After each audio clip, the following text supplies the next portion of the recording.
5, 4, 3, 2, 1. Pretty dang close. This game is all just easy math. Definitely someone lower level here. There he is. No way there isn't based on the map positioning there. Oh. Maybe another one there now too. It's about that amount of time. Oh, there he is.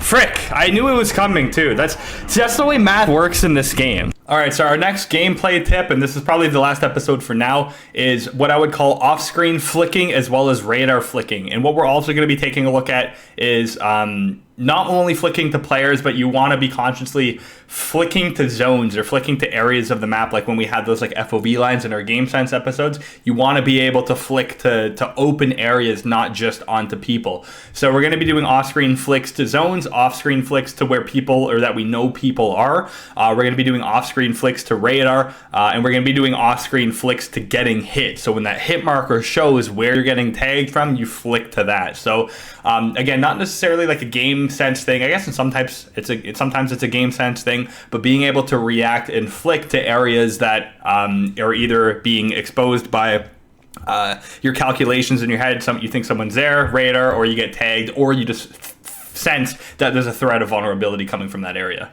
Alright, so we have a couple examples here of just off-screen flicking, so that being a target that's not on your screen. So here, for instance, I'm just practicing my mouse movement, and we can see here some of the robots weren't actually on my screen, but we're still getting used to the distance required. Here's some radar flicking examples. So I have that information going into the scenario. I'm just going to flick back to the red dot that I've seen. Here's another example. I was able to do a 180 move because I know based on the red dot that there was in fact an enemy there.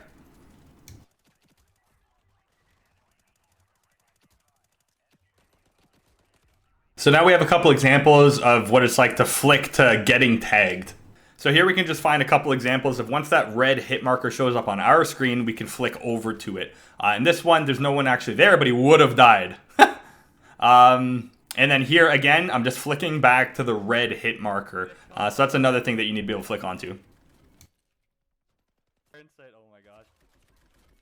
So next we have just a couple examples of flicking to someone that we know is there, but yet they're still off screen because we had that information prior. So these are typically quicker flicks. You have that information, you already kind of know how much you're going to have to move your hand, but you're already in a sticky situation where you're overexposed to two people. So here I can see him come through the window and get right onto him.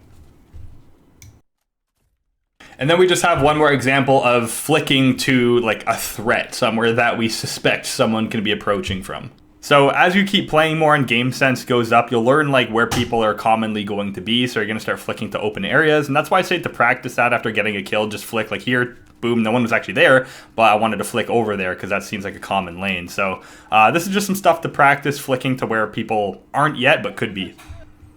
So these are some things that you can try to practice and add to your gameplay. So even when you're just in a normal TDM environment or just in a normal gameplay environment, after you get a kill, try flicking to another popular area, or try flicking to a window, try flicking to a head glitch even.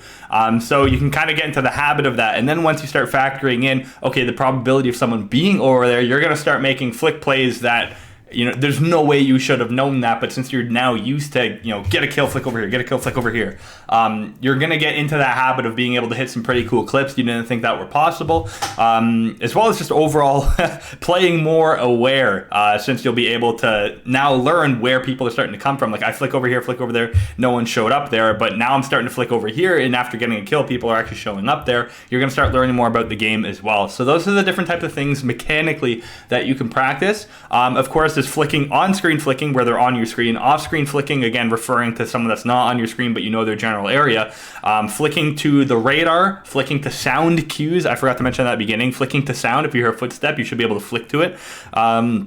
Flicking to sound, flicking to radar, flicking to open areas, and then flicking of areas of vulnerability, even though you didn't really have much of a cue that someone's going to be there. You just sense that, you know, okay, it's been too long, no one has been there in that amount of time. I'm going to flick over here just to make sure it's clear. So those are the mechanical things that you can practice, and when you add all of these episodes into your gameplay, I could only hope that would help improve or help you know, build some confidence during your gameplay. So I just really hope that you guys have enjoyed this series of videos. If you have any, like, again, I'm not, there's always someone better. There's always someone that, you know, knows more about a certain topic. I'm just trying to share what I've learned over the years. Of course, maybe in some cases I'm incorrect. Maybe there's some other people that would have some better input. So, you know, feel free to share any ideas. Maybe there's some big stuff that I missed. But just, you know, hopefully you guys enjoyed these videos, and we'll catch you on stream. Bye for now.